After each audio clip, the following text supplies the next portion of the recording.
Hello everyone. तो कैसे हैं आप सब। मैं फरहान आप सभी का बहुत बहुत स्वागत करता हूं आपके अपने चैनल एजुकेशन वाइगर में। तो जैसा कि हम लोग सीटेट पेपर 2 साइंस की तैयारी कर रहे हैं और हमारा इम्पोर्टेंट सीरीज चालू है और इस इम्पोर्टेंट सीरीज का आज क्लास नंबर 12 है।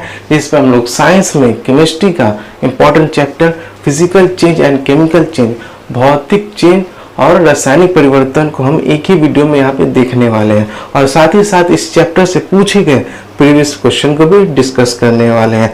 प्योर एनसीईआरटी बेस्ड कंटेंट है हमारा और 4 से 5 साल के अगर हम एनालिसिस करते हैं तो इस चैप्टर से मिनिमम एक क्वेश्चन तो आते ही आते हैं। तो इम्पोर्टेंट सेशन होने वाला है, तो एंड तक बने रहें। और बाकी कि हम लोग फिजिक्स की जो है सिलेबस हम लोग की ऑलरेडी कंप्लीट हो चुकी है और केमिस्ट्री की 3 चैप्टर भी हम लोगों ने पढ़ चुके हैं, तो हमारा केमिस्ट्री भी कंप्लीट होने वाला है। तो ये सब लेक्चर जिन्होंने नहीं देखा है वो हमारे डिस्क्रिप्शन में जाके देख सकते हैं, वहाँ पर मैंने लिंक प्रोवाइड कर दिया है।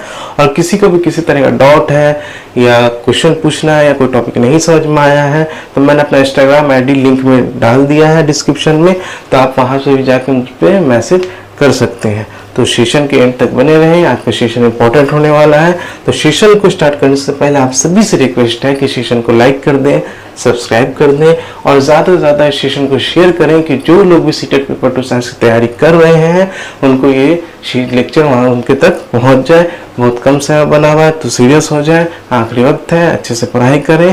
तो आइए स्टार्ट करते हैं आज का इम्पोर्टेंट सेशन। तो कौन कौन टॉपिक हम देखने वाले हैं यहाँ पे, टॉपिक टू बी कवर्ड।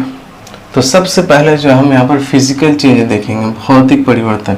भौतिक परिवर्तन क्या है उसके उदाहरण देखेंगे, हम लोग समझेंगे। फिर दिन हम लोग देखेंगे केमिकल चेंज के बारे में, रासायनिक परिवर्तन के बारे में पढ़ेंगे। रासायनिक परिवर्तन क्या है उसके उदाहरण को हम लोग देखेंगे, जिसमें हम लोग रस्टिंग ऑफ आयरन की बात करेंगे, लोहे में जंग लगना, ठीक है यहाँ पर। फिर नेक्स्ट हम लोग बात करेंगे बर्निंग ऑफ कैंडल की, मोमबत्ती का जलना। ये दोनों चेंज शो करता है, फिजिकल चेंज भी और केमिकल चेंज भी। देन हम लोग बात करेंगे कन्वर्जन ऑफ स्टेट की, सॉलिड से गैस में बदलना, गैस से लिक्विड में बदलना, ये सब अवस्थाओं के बारे में हम लोग देखेंगे। फिर लास्ट में हम लोग प्रीवियस ईयर क्वेश्चन को सॉल्व करेंगे, ठीक है। तो टोटल 6 प्रीवियस ईयर क्वेश्चन को हम लोग सॉल्व करेंगे। आपने कितना आपका सही हुआ है तो आप कमेंट में ज़रूर बताएंगे हमें कि कितना आपका क्वेश्चन सही हुआ है, ठीक है। तो स्टार्ट करते हैं। ये स्टार्ट करते हैं आज का important chapter physical change and chemical change, भौतिक एवं रासायनिक परिवर्तन। तो सबसे पहले हम लोग बात करेंगे यहाँ पर फिजिकल चेंज की। किसकी बात करेंगे? फिजिकल चेंज यानी भौतिक परिवर्तन की। तो जैसा कि नाम है यहाँ पर फिजिकल चेंज, भौतिक परिवर्तन यानी भौतिक गुण में परिवर्तन, यानी फिजिकल प्रॉपर्टीज में जब हम परिवर्तन करते हैं, चेंजेस होता है, तब हम उसे चेंज को क्या बोलते हैं? फिजिकल चेंज बोलते हैं। अब सवाल आता है कि भौतिक परिवर्तन क्या आता है, भौतिक गुण क्या आता है।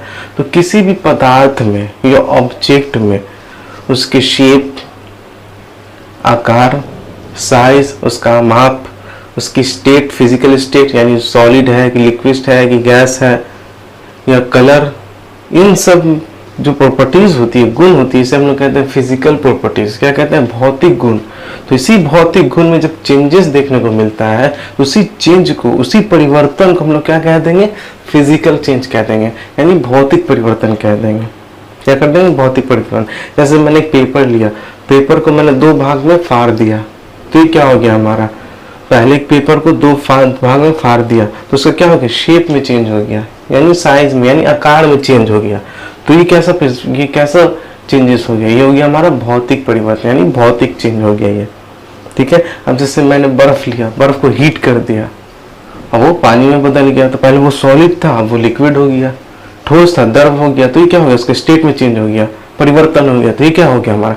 ये हमारा भौतिक परिवर्तन हो गया, फिजिकल चेंज हो गया। तो हमारा भौतिक परिवर्तन क्या हो गया? ए change in which a substance undergoes a change in its physical properties. वह परिवर्तन जिसमें किसी पदार्थ के भौतिक गुणों में परिवर्तन हो जाता है, यानी भौतिक गुण में परिवर्तन होना हमारा फिजिकल चेंज कहलाता है। अब भौतिक गुण क्या है? तो properties such as shape, size, colour and state of a substance are called its physical properties. पदार्थ के आकार, माप, रंग और अवस्था जैसे गुण उसके भौतिक गुण कहलाते हैं। यानी कोई भी ऑब्जेक्ट का शेप, साइज, कलर और उसका स्टेट क्या है, ये उस पदार्थ का क्या कहलाएगा, हमारा भौतिक गुण कहलाएगा। और इसी में जो चेंज होगा वो क्या कहलाएगा, हमारा भौतिक परिवर्तन कहलाएगा। अब एक हम उदाहरण ले लेते हैं यहाँ पे, आइस से वाटर, बर्फ से पानी बनना। आइस क्या होता है, हमारा ठोस होता है, सॉलिड। वाटर क्या होता है, हमारा लिक्विड स्टेट होता है, द्रव होता है। तो आइस से मैंने क्या बनाया, आपको वाटर बनाया, ठीक है। तो यहाँ पे आप देख सकते हैं, आइस से हमने क्या किया, वाटर किया हीटिंग करके। तो हम वाटर से आइस भी बना सकते हैं। वाटर को हम अगर फ्रीज कर दे, जमा दे, तो क्या बर्फ बन जाता है। तो क्या हो गया, यहाँ पे ये हमारा इरिवर्सिबल हो गया, यानी उत्क्रमणीय हो गया, यानी एक दूसरे में हम इसको कन्वर्ट कर सकते हैं, ठीक है। तो फिजिकल चेंज हमारा क्या होता है, जनरली जो ये रिवर्सिबल होगा, सामान्यतः उत्क्रमणीय होता है, ठीक है। हम आइस से वाटर में कन्वर्ट कर दिया, तो वाटर को फ्रीज करके हम आइस में कन्वर्ट कर सकते हैं, जल को हम बर्फ भी बना सकते हैं।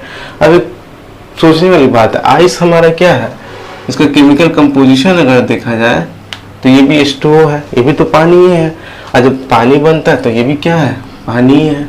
तो यहाँ पे कोई भी नया पदार्थ का फॉर्मेशन नहीं हो रहा है, कोई नया सब्सटेंस नहीं बन रहा है। जैसे मैंने पेपर को 2 भाग में फाड़ दिया, तो वो फाड़ने के बाद वो पेपर ही रहा, ऐसा नहीं है कि वो नया पदार्थ बन गया। तो वैसा चेंज, वैसा परिवर्तन जिसमें कोई नया पदार्थ नहीं बनता, कोई नया ऑब्जेक्ट सब्सटेंस नहीं बन रहा है, तो उससे हम लोग क्या कह देंगे कि ये फिजिकल चेंज है, ठीक है। तो फिजिकल चेंज में क्या होगा, in such a change no new substance is formed, ऐसे परिवर्तन में कोई नया पदार्थ नहीं बनता है, ठीक है। तो कोई नया पदार्थ नहीं बनेगा। अब नेक्स्ट देखते हैं, मान लीजिए आइस की वेट कितनी थी, 5 kg। तब जब आइस से पिघल के पानी बन गया, तो पानी का वेट क्या रहेगा, 5 kg ही रहेगा। उसके मास में तो कोई फर्क पड़ेगा नहीं। तो ये हमारा क्या हो गया कि इस चेंज में क्या होता है, मास हमारा कांस्टेंट होता है, यानी द्रव्यमान जो हमारा क्या रहेगा, समान रहता है, ठीक है। तो in such change mass remains constant, ऐसे परिवर्तन में द्रव्यमान समान रहता है, क्या रहता है, समान रहता है।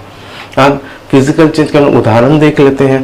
तो पहला उदाहरण हमारा यहाँ पे क्या है, बॉइलिंग ऑफ वाटर। क्या हो गया हमारा, बॉइलिंग ऑफ वाटर, यानी H2O लिक्विड फॉर्म को जब हम हीट करेंगे तो क्या होगा, ये वेपर में बदल जाता है, गैस क्या है, वेपर में बदल जाता है। फिर गैस को जब हम कंडेंस करेंगे तो फिर वो लिक्विड में आ जाएगा। तो ये हमारे क्या होता है, बॉइलिंग ऑफ वाटर, यानी पानी से हम वेपर ही बना सकते हैं, वेपर से हम पानी बना सकते हैं। दोनों का कंपोजिशन देखा जाए तो दोनों H2O है, तो कोई नया सब्सटेंस यहाँ पे नहीं बन रहा है। तो यहाँ पे क्या हो गया, बॉइलिंग ऑफ वाटर हमारा फिजिकल चेंज का एग्जाम्पल हो गया। और दूसरा एग्जाम्पल यहाँ पे हमने देखा मेल्टिंग ऑफ आइस, बर्फ से पानी का बनना, ये भी हमारा क्या हो गया, फिजिकल चेंज हो गया। अब तीसरा एग्जांपल देखते हैं, शुगर प्लस वाटर, यानी चीनी पानी का घोल। चीनी पानी का घोल मिला के हम फिर अगर उसको हीट कर दें तो पानी वेपर बन के उड़ जाता है, चीनी बच जाता है हमारा। ऐसे सॉल्ट ऑफ वाटर, नमक पानी का घोल, ये भी हमारा क्या होगा, फिजिकल प्रॉपर्टी है, फिजिकल चेंज, सॉरी भौतिक परिवर्तन। फिर नेक्स्ट एग्जांपल हमारा क्रिस्टलाइजेशन, क्रिस्टलीकरण इंपॉर्टेंट है। अब क्रिस्टलीकरण क्या है, तो ये हमारा क्रिस्टल का बनना क्रिस्टलाइजेशन कहलाता है। यानी किसी सॉल्यूशन है, उस सॉल्यूशन उस क्रिस्टल बन रहा है, जैसे कॉपर सल्फेट का सॉल्यूशन, उसमें कॉपर का क्रिस्टल बन रहा है, तो ये हमारा क्रिस्टलीकरण कहलाता है, ठीक है। जैसे नमक है, नमक का एक दाना क्या है, वो नमक का क्रिस्टल कहलाया। शुगर है, चीनी है, चीनी का एक दाना क्या, चीनी का वो क्रिस्टल कहलाया। तो क्रिस्टल का बनना हमारा क्या कहलाता है, क्रिस्टलाइजेशन, यानी क्रिस्टलीकरण कहलाता है। और ये किस टाइप का चेंज है, ये हमारा फिजिकल चेंज यानी भौतिक परिवर्तन है, ठीक है। तो यहाँ पे हमने कुछ भौतिक परिवर्तन की एग्जाम्पल देखी और भौतिक परिवर्तन के बारे में जाना। अब हम लोग बात करेंगे केमिकल चेंज की। किसकी बात करेंगे, केमिकल चेंज यानी रासायनिक परिवर्तन की, ठीक है। केमिकल चेंज या रासायनिक परिवर्तन। तो अगर हम रासायनिक परिवर्तन की बात करें तो इस चेंज में नया पदार्थ बनता है। ये ऐसा चेंज होता है कि जिसमें एक या एक से ज्यादा नया पदार्थ या नया सब्सटेंस बनता है। भौतिक परिवर्तन हमने क्या देखा कि कोई नया सब्सटेंस नहीं बनता है, लेकिन अगर वही हम रासायनिक परिवर्तन की बात करें तो इसमें एक या एक से ज्यादा नया पदार्थ बनता है।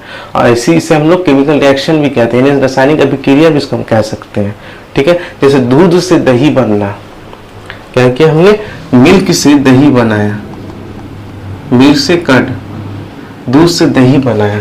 तो दूध क्या है, एक अलग सब्सटेंस है, कर्ड क्या है, एक अलग सब्सटेंस है, ठीक है। आप एक चीज देखिए, दूध से तो हम दही बना सकते हैं, क्या हम दही से दोबारा दूध बना सकते हैं, या दूध से हम पनीर बना सकते हैं, पनीर से दोबारा हम दूध बना सकते हैं? तो नहीं बना सकते हैं। तो ये क्या हो जाएगा, जनरली ये इरिवर्सिबल हो जाएगा, यानी अनुत्क्रमणीय हो जाएगा, यानी एक दूसरे इसमें कन्वर्ट नहीं हो सकता है। ठीक है, और इसमें क्या होता है, हमारा मास जो है असमान रहता है, यानी चेंज हो जाता है। ठीक है, तो बात है रासायनिक परिवर्तन क्या है, तो ए change in which one or more new substances are formed, वह परिवर्तन जिसमें एक अथवा एक से अधिक नए पदार्थ बनते हैं रासायनिक परिवर्तन कहलाते हैं। क्या कहलाते हैं, रासायनिक परिवर्तन कहलाते हैं, यानी इसमें नया सब्सटेंस, नए पदार्थ का फॉर्मेशन होता है। ऐसे हम लोग केमिकल रिएक्शन भी कहते हैं, रासायनिक परिवर्तन को रासायनिक अभिक्रिया भी कहते हैं, क्योंकि नया पदार्थ का फॉर्मेशन होता है। जनरली ये क्या होगा, इरिवर्सिबल होगा, यानी अनुत्क्रमणीय होगा, यानी जैसे मिल्क, दूध से दही बना सकते हैं, लेकिन दही से हम दूध नहीं बना सकते हैं। ऐसे परिवर्तन में क्या होगा, मास चेंज हो जाएगा। ऐसे परिवर्तन में द्रव्यमान समान रहता है। ठीक है, यानी चेंज हो जाता है। आइए अब एग्जाम्पल देखते हैं हम रासायनिक परिवर्तन के। ठीक है, अब बात करते हैं उदाहरण की। सबसे पहला उदाहरण है हमारा रस्टिंग ऑफ आयरन, यानी लोहे पर जंग लगना। ठीक है, इसे हम लोग अच्छे तरीके से आगे पढ़ेंगे भी। तो लोहे पर जंग लगना क्या है, केमिकल चेंज है। क्यों, क्योंकि पहले लोहा, उस पर जंग लग गया।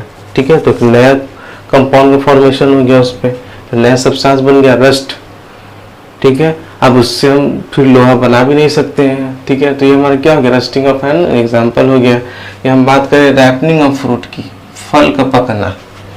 ठीक है, तो ये भी हमारा कैसा है, केमिकल चेंज कहलाता है, क्योंकि पका फल से फिर हम उसको कच्चा कर सकते हैं, तो ऐसा नहीं हो सकता है। तो ये हमारा क्या हो गया, इरिवर्सिबल हो गया। तो ये हमारा फल का पकना भी केमिकल चेंज का एग्जाम्पल कहलाया। फिर formation of cut from milk, दूध से दही का बनना।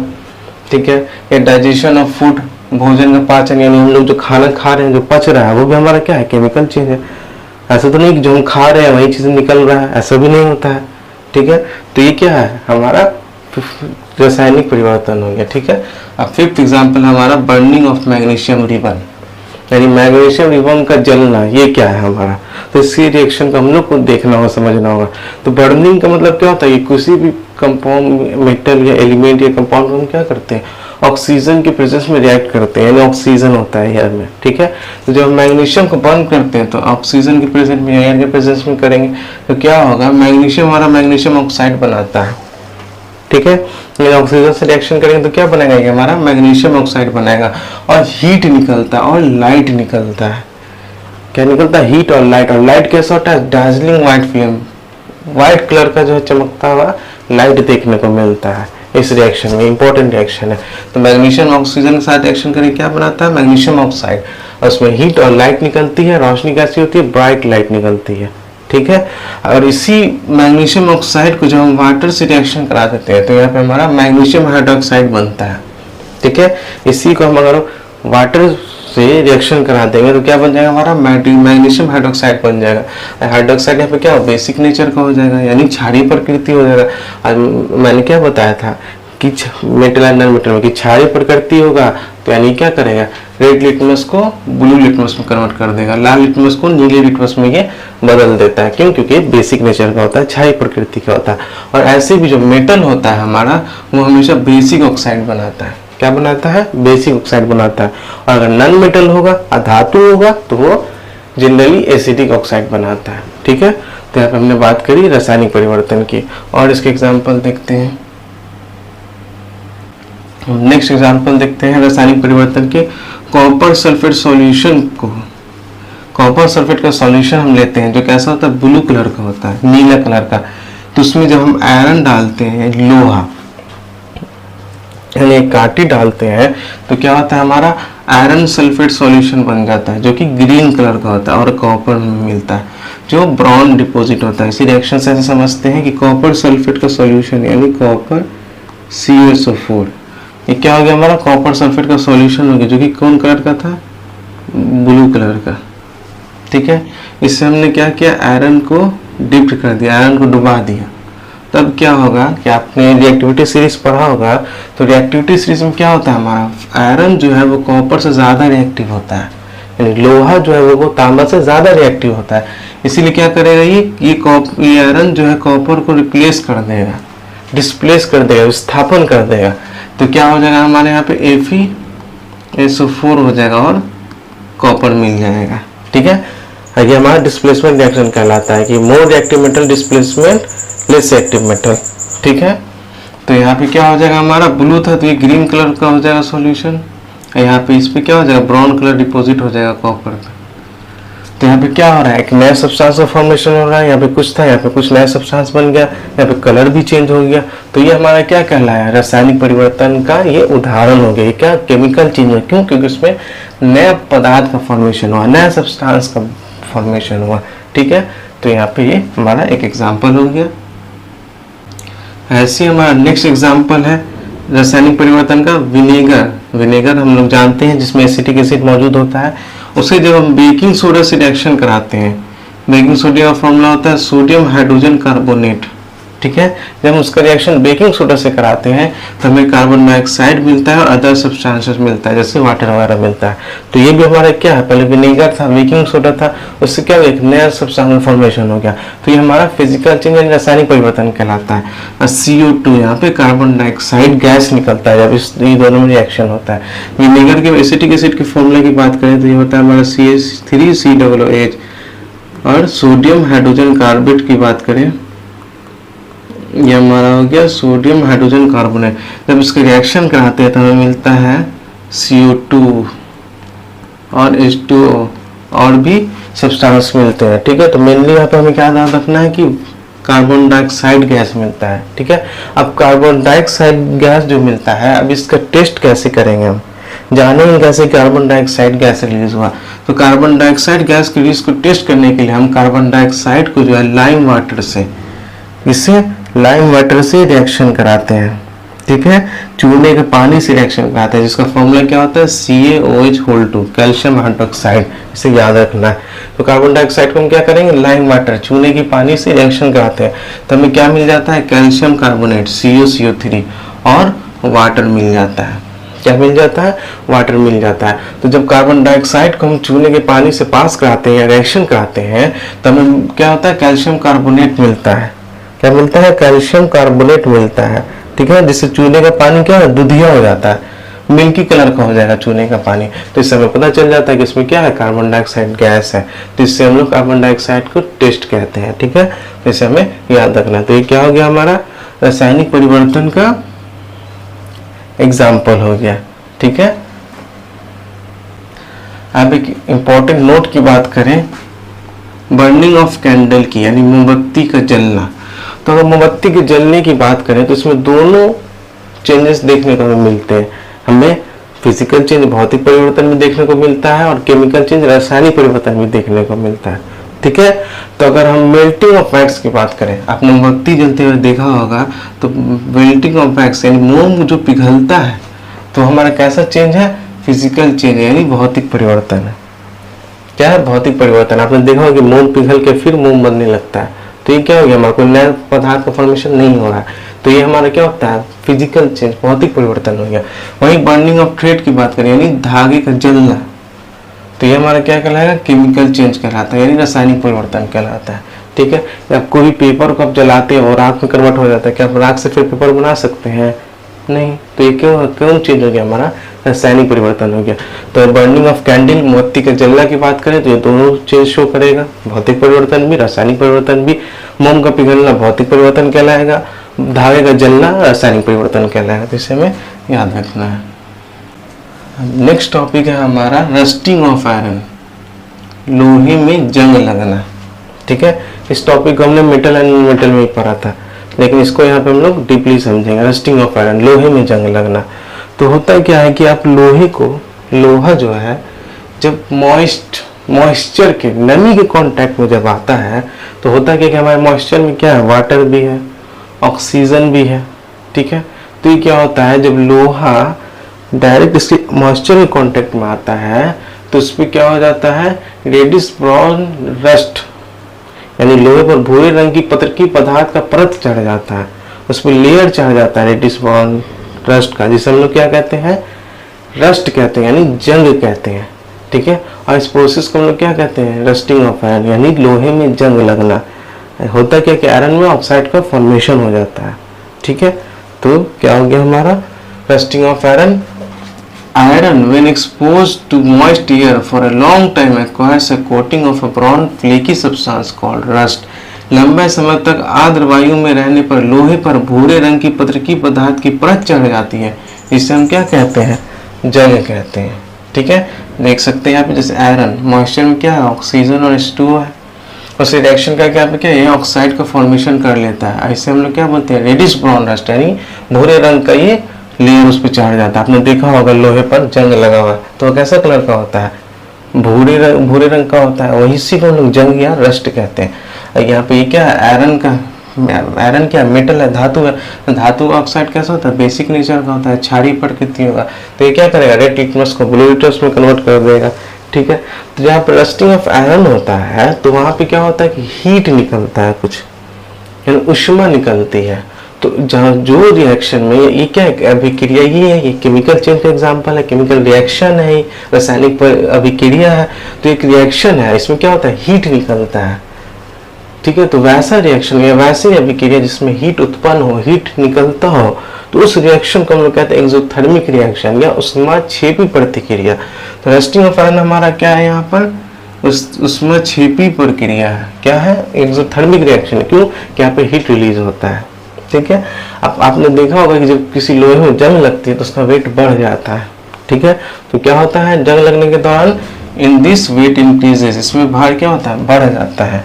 ठीक है, और ये जो रस्टिंग ऑफ आयरन है ये हमारा एग्जाम्पल है रिडॉक्स रिएक्शन का। अब रिडॉक्स रिएक्शन क्या होता है, रिडॉक्स अभिक्रिया क्या होती है, तो वैसा रिएक्शन जिसमें ऑक्सीडेशन भी हो, रिडक्शन भी हो, दोनों एक वक्त पे हो, एक समय पे हो, उसी रिएक्शन को हम लोग रिडॉक्स रिएक्शन कहते हैं। ठीक है, और ऑक्सीडेशन क्या होता है, एडिशन ऑफ ऑक्सीजन, और रिडक्शन क्या होता है, एडिशन ऑफ हाइड्रोजन। ठीक है, तो यहाँ पे आयरन का क्या होता है, ऑक्सीडेशन होता है, क्या होता है, ऑक्सीडेशन होता है। ठीक है, तो ये हमें याद रखना, ऑक्सीडेशन किसका होगा, आयरन का होगा। ठीक है, तो ये क्या हो गया, हमारा रिडॉक्स रिएक्शन का एग्जाम्पल हो गया। और ये जो रिएक्शन होती है रस्टिंग ऑफ आयरन की, ये नॉर्मल टेम्परेचर पे भी हो सकता है, हो जाता है। ठीक है, जैसे हमारा जो नॉर्मल टेम्परेचर है, रूम टेम्परेचर पे ये रिएक्शन हमें देखने को मिल जाता है। ठीक है, तो it occurs eight room temperature, यानी ये कमरे के तापमान पर भी देखने को मिल जाता है। ठीक है, और सैलाइन वाटर की बात करें तो ये रस्टिंग ऑफ आयरन को बहुत ज़्यादा ही तेज़ी में कर देता है। ठीक है, इसीलिए समुद्र में जब बड़े बड़े जहाज चलते हैं तो बहुत जल्दी उनमें बहुत तेज़ी से जंग लग जाता है। ठीक है, तो क्यों ऐसा होता है, क्योंकि खारे पानी में लोहे में तेज़ी से जंग लगता है। Saline water fast rusting of iron, यानी सैलाइन वाटर क्या कर देता है, आयरन की रस्टिंग को बढ़ा देता है। ठीक है, अब इससे हम बचाव कैसे करें, रोकथाम कैसे करें, ठीक, जंग लगने से क्या प्रिवेंशन करें, क्या रोकथाम करें। रस्टिंग होता क्यों है, जंग क्यों लगता है, क्योंकि आयरन क्या है, लोहा क्या है, मॉइस्चर के कांटेक्ट में आता है। तो हम कुछ ऐसा करें कि मॉइस्चर से कांटेक्ट ही खत्म हो जाए आयरन का डायरेक्टली, तो उससे हम क्या होंगे, उसको रस्ट से बचा सकते हैं। तो हम करते क्या है, मेन हम क्या काम करेंगे, लोहे को नमी और हवा के संपर्क में ना आने देकर जंग लगने से रोका जा सकता है। तो उसके लिए हम क्या कर सकते हैं, पेंट कर दें या ऑयलिंग कर दें या ग्रीजिंग कर दें। तो इससे क्या हो जाएगा, हमारा डायरेक्ट कांटेक्ट में नहीं आएगा लोहे के मॉइस्चर, तो इससे क्या हम जंग लगाने से बच सकते हैं। ठीक है, या तो एक हमारा एक प्रोसेस होता है गैल्वेनाइजेशन, एक मेथड होता है जिसमें हम क्या करते हैं, आयरन के ऊपर जस्ते का परत चढ़ा देते हैं, यानी लोहे के ऊपर जिंक का कोटिंग कर देते हैं, जिससे डायरेक्ट कांटेक्ट जो है मॉइस्चर से नहीं होता है लोहे का, तो हम जंग से बच जाते हैं। ठीक है, तो कैसे प्रिवेंशन करेंगे, rusting can be prevented by not allowing the iron to come in contact with moisture and air. लोहे को नमी और हवा के संपर्क में ना आने देकर जंग लगने से रोका जा सकता है। ठीक है, तो इसके लिए हम लोग क्या करते हैं, तो simple method is to coat the iron with oil, grease और पेंट। सबसे आसान तरीका है कि लोहे पर तेल, ग्रीस या पेंट की परत चढ़ाना। ठीक है, तो इससे हम रस्टिंग से बचा सकते हैं लोहे को। ठीक है, तो गैल्वेनाइजेशन की बात करें, हम यशद लेपन की बात करें तो ये क्या होता है, वैसा प्रक्रिया है जिसमें हम लोहे पर जस्ते की परत चढ़ा देते हैं, कोटिंग कर देते हैं, जिससे हम डायरेक्ट कांटेक्ट से एयर मॉइस्चर के लोहे को बचा देते हैं। इसे हम लोग गैल्वेनाइजेशन करते हैं। The process of depositing a layer of zinc on iron, लोहे पर जस्ते की परत जमा करने की प्रक्रिया। ठीक है, तो मान लीजिए यहाँ पे क्या आयरन है, ठीक है, इसके चारों ओर हम क्या करते हैं, जिंक की परत चढ़ा देते हैं। तो ये क्या होगा, डायरेक्ट मॉइस्चर से इसका कांटेक्ट नहीं होगा तो इस पर जंग नहीं लगती है। और इसी प्रोसेस को हम लोग गैसियस लेपन यानी गैल्वेनाइजेशन कहते हैं। ठीक है, अब एक इम्पॉर्टेंट नोट है यहाँ पर, आप सभी ने अपने घर में देखा होगा बाथरूम वगैरह या कहीं पर भी गेट जो होता है, एल्युमिनियम का जो गेट होता है या एल्युमिनियम का बर्तन होता है, उसमें आप लोगों ने देखा होगा कि जंग नहीं लगता है। क्या होगा, उसमें जंग नहीं लगता है, बहुत कितना भी बारिश हो फिर भी जंग नहीं लगता है। तब सवाल आता है उसमें जंग क्यों नहीं लगता है। तो होता क्या है, एल्युमिनियम ऑक्सीजन के साथ रिएक्शन करके, एल्युमिनियम क्या करता है, ऑक्सीजन के साथ रिएक्शन करके ऑक्साइड का फॉर्मेशन कर लेता है। क्या कर लेता है, ऑक्साइड का फॉर्मेशन कर लेता है, और वही ऑक्साइड एल्युमिनियम को जंग लगने से बचाती है, वो प्रोटेक्ट करती है वो ऑक्साइड एल्युमिनियम को। ठीक है, तो क्यों ऐसा होता है, तो due to the formation of oxide layer on aluminium it does not corrode. Aluminium पर ऑक्साइड परत बनने के कारण इसमें जंग नहीं लगता है। तो इसे हमें क्या याद रखना है। ठीक है, अब नेक्स्ट इंपॉर्टेंट पॉइंट नोट हमारा, ठीक है, कि स्टेट का कन्वर्जन, हम लोग जो है स्टेट को, अवस्था को एक दूसरे में कन्वर्ट कर सकते हैं। जैसे अगर ठोस है तो ठोस को हम द्रव में कन्वर्ट कर सकते हैं, द्रव को हम गैसेस में कन्वर्ट कर सकते हैं। अब उसको कैसे करते हैं, उस पर वो क्या कहता है, हमें ये समझना है। ठीक है, तो अगर कोई सॉलिड स्टेट है यानी ठोस अवस्था है, ठीक है, जैसे मान लीजिए यहाँ पे आइस है, बर्फ है, तो बर्फ को अगर हम हीट करेंगे तो क्या बनेगा, पानी बनेगा। पानी कैसा होता है, द्रव होता है, द्रव अवस्था में होता है। तो जब उसे हीट करेंगे तो क्या बन जाएगा, ये लिक्विड स्टेट हो जाएगा, ये द्रव अवस्था में आ जाएगा। ठीक है, अब फिर लिक्विड को हम फिर हीट करें तो क्या होता है, वेपर बन के उड़ जाता है, गैस बन जाता है। तो फिर हम उसको हीट करेंगे तो ये क्या बन जाएगा, गैसीय स्टेट में आ जाएगा, यानी गैसीय अवस्था में आ जाएगा। ठीक है, और उसी वेपर को अगर हम कूल कर दें, यानी उसको हम क्या कर दें, कूल कर दें, ठंडा कर दें, तो वो हमारा क्या बन जाएगा, द्रव अवस्था बन जाएगा।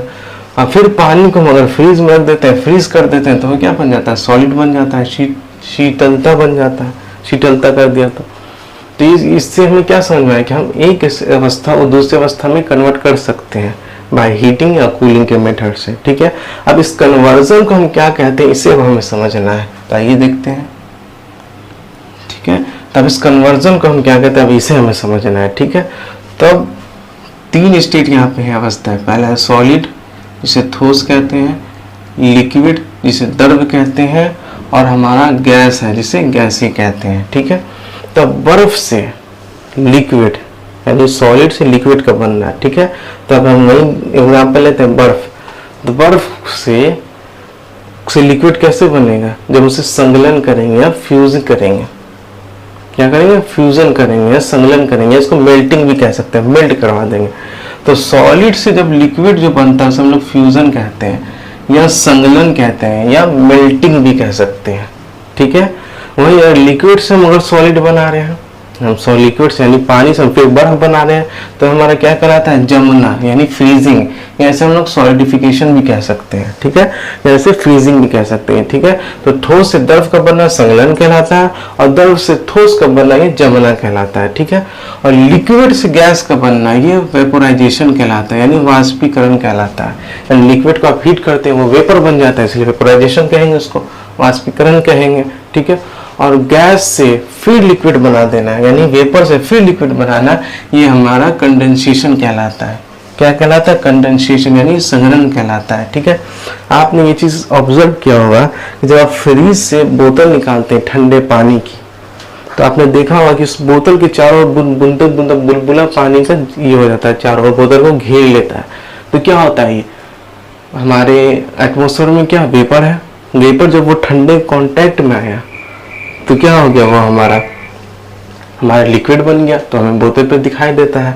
ठीक है, तो ये हमारा क्या हो गया, तो ये हमारा कंडेंसेशन यानी संघनन प्रक्रिया कहलाती है। ठीक है, और सॉलिड का डायरेक्ट गैस में कन्वर्ट हो जाना, सॉलिड से यानी ठोस हम डायरेक्ट गैस में कन्वर्ट कर दिया तो उसे हम सब्लिमेशन कहते हैं। क्या कहते हैं, सब्लिमेशन, ऊर्ध्वपातन कहते हैं। जैसे आप कैम्फर को जब आप हीट कीजिएगा तो क्या होगा, डायरेक्ट गैस बन जाता है और उड़ जाता है। ठीक है, जैसे अब नेपथलीन बॉल, बेसिन वगैरह में नेपथलीन बॉल एक कपड़े में रखा जाता है, तो बहुत दिन बाद आप देखेंगे कि वो क्या होता है, उड़ जाता है, पता ही नहीं चलता है कहाँ गया, तो गैस बन जाता है। तो सॉलिड से डायरेक्टली गैस बन जाना ये हमारा सब्लिमेशन या ऊर्ध्वपातन कहलाता है, ठीक है।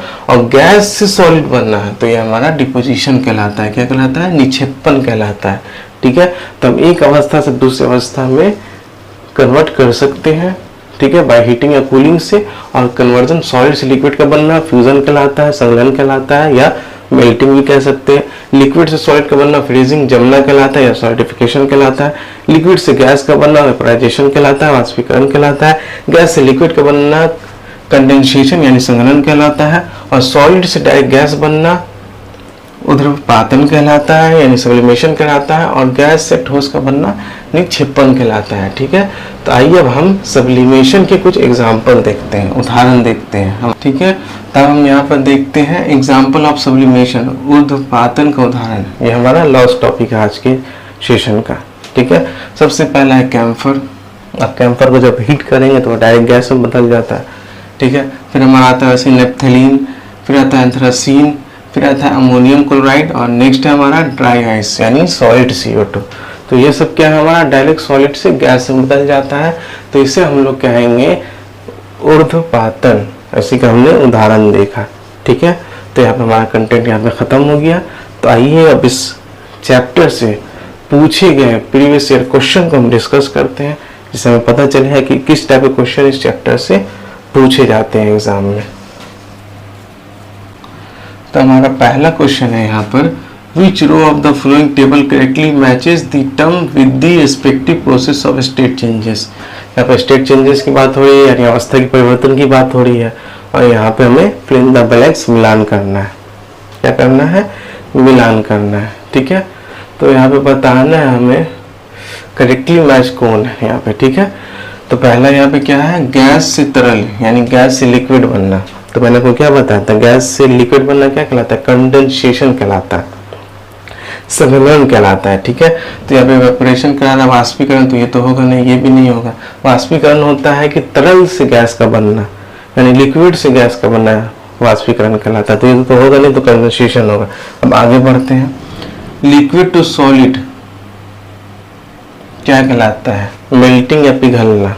ऐसा तो होगा नहीं। अब पानी से बर्फ बनाइए तो उसे मेल्टिंग थोड़ी, उसे फ्रीजिंग कहते हैं या सॉलिडिफिकेशन कहते हैं, जमना कहते हैं, ठीक है। तो यहाँ पे ये क्या हो जाएगा? मेल्टिंग और गलत हो जाएगा, ठीक है। तो यहाँ पे हमारा क्या सही हो जाएगा? सॉलिडिफिकेशन यानी जमना हो गया, ठीक है। अब सॉलिड से लिक्विड, ठोस से तरल बनना, तो ये हमारा मेल्टिंग पिघलना कहलाता है, यानी बर्फ से हम पानी बनाए क्या कहेंगे? उसे पिघल ही गया वो, ठीक है, ना कि सॉलिडिफिकेशन बोलेंगे।